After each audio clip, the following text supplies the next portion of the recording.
ইলম কখনো মিথ্যা বলে না এবং নক্ষত্ররা কখনো ধোঁকা দেয় না। কিন্তু কিন্তু কি পরিষ্কার করে বলো? বাদশাহ চিৎকার করে উঠলেন। কামিল মাথা নিচু করে বলল, নক্ষত্রদের আবর্তন খুব কঠিন। শাহজাদার আয়ুর পেয়ালা পূর্ণ হয়ে গেছে। আমার হিসাব অনুযায়ী আজ সন্ধ্যায় সূর্য ডোবার আগেই শাহজাদা তার শেষ নিঃশ্বাস ত্যাগ করবে। তাকে কোনো ওষুধ বা দোয়া বাঁচাতে পারবে না। এ কথা শুনতেই দরবারে হাহাকার পড়ে গেল। বাদশার পায়ের তলার মাটি সরে গেল। রাগ এবং দুঃখে তার চোখ লাল হয়ে গেল। তিনি খাপ থেকে তলোয়ার টেনে বের করলেন এবং কামিলের ঘাড়ে রাখলেন। হতভাগা, তোর জিভ কালো, তুই আমার ছেলের মৃত্যুর খবর শোনানোর সাহস কি করে পেলি? কামিল ভয়ে মাটিতে লুটিয়ে পড়ল এবং কাকুতি মিনতি করতে লাগল। মহামান্য বাদশাহ, আমি তো সেটাই বলেছি যা নক্ষত্ররা আমাকে দেখিয়েছে। ভাগ্যের উপর আমার কোনো হাত নেই। বাদশাহ তলোয়ার সরিয়ে নিলেন, কিন্তু তার চোখে মৃত্যুর ছায়া ছিল। তিনি একটি ভয়ঙ্কর সিদ্ধান্ত শোনালেন। ঠিক আছে কামিল, আমরা সন্ধ্যা পর্যন্ত অপেক্ষা করব। সূর্য ডোবার পর্যন্ত যদি আমার ছেলে মারা যায় তবে তোমার কথা সত্যি বলে মানা হবে এবং তোমাকে পুরস্কার দেওয়া হবে। কিন্তু বাদশার গলা এবার আরও ভারী হয়ে গেল। আর যদি সূর্য ডুবে যায় এবং আমার ছেলে বেঁচে থাকে তাহলে তার মানে হবে যে তোমার ইলম মিথ্যা এবং তুমি একজন প্রতারক। সেক্ষেত্রে আমি সেই মুহূর্তেই তোমার শিরচ্ছেদ করব, কারণ আমি আমার সাম্রাজ্যে এমন ভণ্ডকে জীবিত ছাড়ব না যে মানুষকে মৃত্যুর মিথ্যা ভয় দেখায়। প্রহরীরা কামিলকে আটকে ফেলল এবং টেনে হিচড়ে অন্ধকার কারাকক্ষের দিকে নিয়ে গেল। এখন কামিলের কাছে মাত্র কয়েক ঘন্টা সময় ছিল। তার জীবন এখন শাহজাদার মৃত্যুর ওপর নির্ভর করছিল। এক অদ্ভুত অন্তর্দ্বন্দ্ব ছিল। নিজের জীবন বাঁচানোর জন্য তাকে শাহজাদার মৃত্যুর দোয়া করতে হচ্ছিল। সে কারাকক্ষের অন্ধকারে বসে ক্ষণ গুনতে লাগল। অন্যদিকে বাইরে সূর্য ধীরে ধীরে অস্ত যাচ্ছিল। কারাকক্ষে গভীর অন্ধকার ও নীরবতা ছিল। শুধু একটি ছোট্ট জানালা ছিল যেখান থেকে ডুবন্ত সূর্যের ম্লান আলো ভেতরে আসছিল। কামিলের দম বন্ধ হয়ে যাচ্ছিল।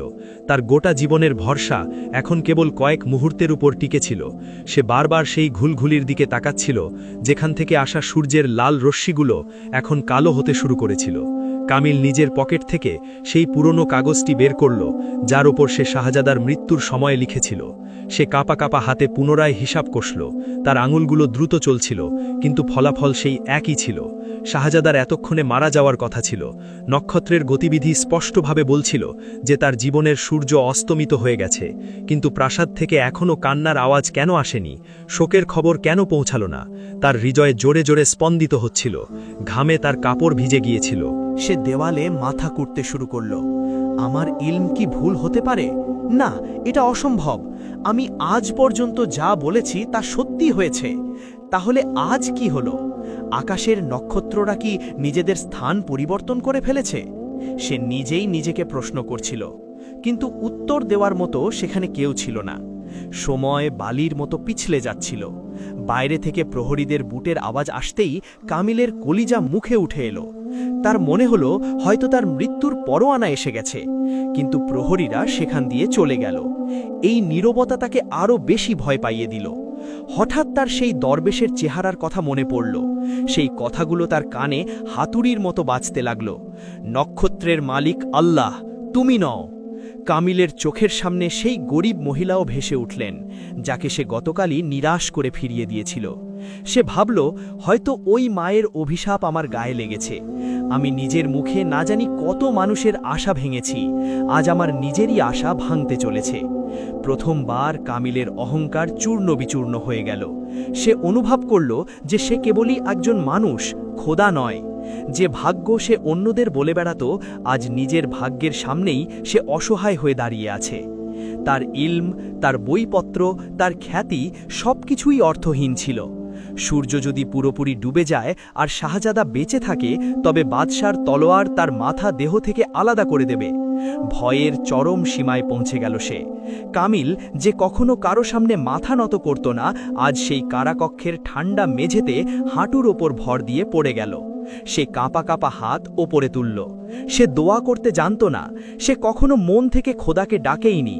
কিন্তু আজ মৃত্যুর ভয় তাকে সেজদায় লুটিয়ে পড়তে বাধ্য করল। সে ডুকরে কেঁদে বলল, হে বিশ্বব্রহ্মাণ্ডের মালিক, যদি তুমি সত্যিই থেকে থাকো আর তুমি যদি ভাগ্য বদলাতে পারো, তবে আমাকে বাঁচিয়ে নাও। আমি অনেক বড় গুনাহ করেছি। আমি তোমার ইলমের অংশীদার হবার চেষ্টা করেছি। আমাকে ক্ষমা করে দাও। ঘুলঘুলি থেকে আসা শেষ রশ্মিটিও এবার মিলিয়ে যেতে বসেছিল। সূর্য প্রায় ডুবে গিয়েছিল। কামিলের শ্বাস আটকে গেল। সে তার চোখ বন্ধ করে নিল এবং মৃত্যুর অপেক্ষা করতে লাগল।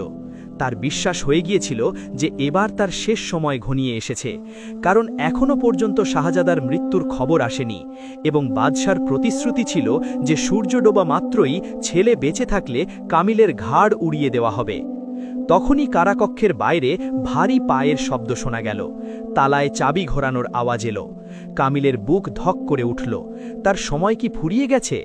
দরজা খুলল এবং দুজন জল্লাদ ভেতরে প্রবেশ করল। তাদের হাতে ছিল উন্মুক্ত তলোয়ার আর দড়ি। প্রাসাদের ভেতরের দৃশ্য বাইরের নীরবতার থেকে সম্পূর্ণ ভিন্ন ছিল। সূর্য ডুবে গিয়েছিল, কিন্তু শাহজাদা এখনও শ্বাস নিচ্ছিল, যদিও তার অবস্থা খুবই সংকটাপন্ন ছিল।